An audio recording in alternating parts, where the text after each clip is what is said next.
ஒரு வார்த்தை சொல்லும் கர்த்தாவே, என் வாழ்க்கையெல்லாம் செழிப்பாகுமே. ஒரு வார்த்தை சொல்லும் கர்த்தாவே, என் வாழ்க்கையெல்லாம் செழிப்பாகுமே.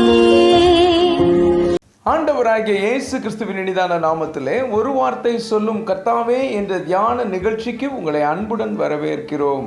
கர்த்தர் கிருபையாய் தந்த இந்த நல்ல நாளிலும் மீண்டும் உங்களை கர்த்தருடைய வார்த்தை மூலம் சந்திப்பதிலே மிக்க மகிழ்ச்சி அடைகிறோம். நீங்கள் எல்லாரும் சுகமாக இருக்கிறீர்களா? கர்த்தருடைய கிருபையினாலே நீங்கள் எல்லாரும் சுகமாக இருப்பீர்கள் என்று சொல்லி நாங்கள் நம்புகிறோம். கர்த்தருடைய கிருபையும் சமாதானமும் உங்கள் குடும்பங்களிலே பெருகுவதாக.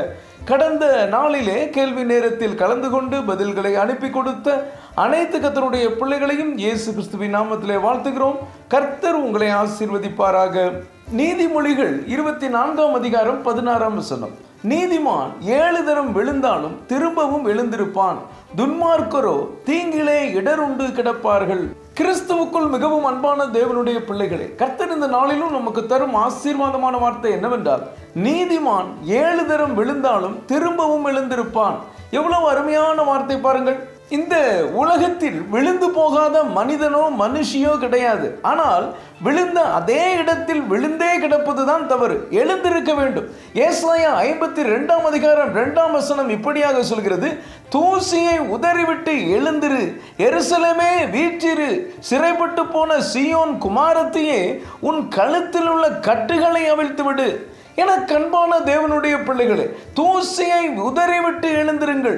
உங்களை கட்டியிருக்கிற கட்டுகளை அவிழ்த்தெறியுங்கள். உங்களை சிறைப்படுத்தி இருக்கிற சிந்தனைகளை உதறி தள்ளுங்கள். நீங்கள் வீழ்ந்தாலும் எழுந்திருப்பீர்கள். கர்த்தர் உங்களுக்கு உதவி செய்வார். சங்கீதம் 145 14 வசனம் இப்படியாக சொல்கிறது, கர்த்தர் விழுகிற யாவரையும் தாங்கி மடங்கடிக்கப்பட்ட யாவரையும் தூக்கி விடுகிறார்.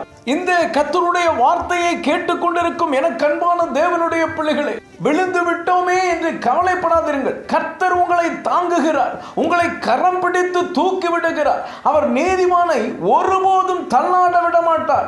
நீதிமான் 7 தரம் விழுந்தாலும் திரும்பவும் எழுந்திருப்பான். ஒருவேளை உங்களுக்கு ஒரு சந்தேகம் வரலாம், நான் நீதிமானே கிடையாதே, அப்புறம் எப்படி நான் எழுந்திருப்பேன் என்று. ஒரு விஷயம் தெரியுமா?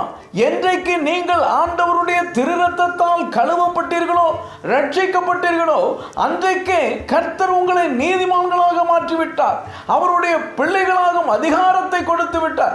நீங்கள் அவருடைய பிள்ளைகள், நீதிமான்கள். 1 ராஜாக்கள் 19 அதிகாரம் 5 வசனத்தை நாம் வாசிப்போம். ஒரு சூரை செடியின் கீழ் படுத்துக்கொண்டு நித்திரை பண்ணினான். அப்பொழுது ஒரு தூதன் அவனை தட்டி எழுப்பி, எழுந்திருந்து போஜனம் பண்ணு என்றான்.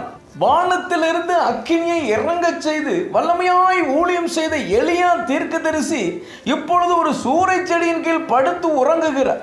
அதுவும் ஒரு பெண்மணியின் வார்த்தைக்கு பயந்து படுத்து உறங்குகிறார். யார் அந்த பெண்மணி தெரியுமா? ராணி யேசபேல். நமக்கு கூட நினைக்க தோணலாம், இவ்வளவு பெரிய தீர்க்கதரிசி இப்படி சோர்ந்து போய்விட்டாரே என்று. யானைக்கும் அடி சறுக்கும் என்று சொல்வார்களே, அது போலத்தான் எலியாவும் சற்றே சறுக்கினார். நான் என் பிதாக்களை பார்க்கலும் நல்லவன் அல்ல, போதும் கர்த்தாவே, என் ஆத்துமாவை எடுத்துக்கொள்ளும் என்று புலம்பினார். ஆனால் தேவன் அவரை கைவிட்டு விட்டாரா என்ன? கைவிடவில்லை. தம்முடைய தூதனை எலியாவுக்காக அனுப்பினார். சாப்பிடாமல் கொள்ளாமல் வாழ்க்கையை வெறுத்து போய் படுத்து கிடந்தவரை தட்டி எழுப்பி சாப்பிட கொடுத்தார். எலியா எழுந்து சாப்பிட்டு விட்டு மறுபடியும் படுத்துக் கொண்டார். தேவதூதன் அவர் எழுந்திருக்கும் வரை விடவில்லை. 2வது தடவையும் தட்டி எழுப்பி போஜனம் பண்ணும் என்று சொல்லி போஜனம் பண்ண வைக்கிறார். எலியா மறுபடியும் எழுந்து போஜனம் பண்ணுகிறார். அந்த பலத்தினால் 40 நாள் இரவும் பகலும் நடந்து ஓரேப் மட்டும் எலியா வந்து சேருகிறார். நீதிமானாகிய எலியா எழுந்திருந்தார். என கண்பான தேவனுடைய பிள்ளைகளே, நீங்கள் என்ன காரியத்தினால் விழுந்து போனீர்கள்? யேசபேல் போல யாரோ ஒருவர் சொன்ன வார்த்தை உங்களை காயப்படுத்தினதினாலேயே படுத்து விட்டீர்களோ?